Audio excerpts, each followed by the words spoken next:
Lumipat muna sa Kapamilya Network ang isang magaling na aktres habang wala pa umano siyang project sa Kapuso Network.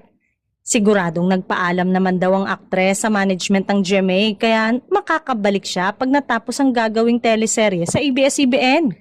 Walang exclusive contract sa network ang aktres kaya pwede siyang magpalipat-lipat kung saan may magandang offer.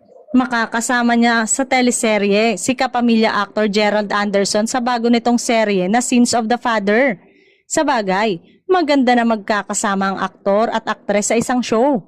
Paraan ito para ipaalam na in good terms sila, na hindi totoong nagka-issue sila at pwede silang magkatrabaho.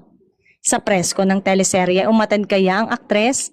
Samantala, pangungunahan ni Gerald Anderson ang bagong crime thriller mystery drama ng ABS-CBN Studios na pinamagatang Sins of the Father. Naganap na din ang story conference ng bagong teleserye na sasailalim sa direksyon ni FM Reyes na nasa likod ng Ang Sa Iyo Ay Akin at Linlang at si Bijoy Batangas na isa naman sa mga direktor ng nag-aapoy na damdamin.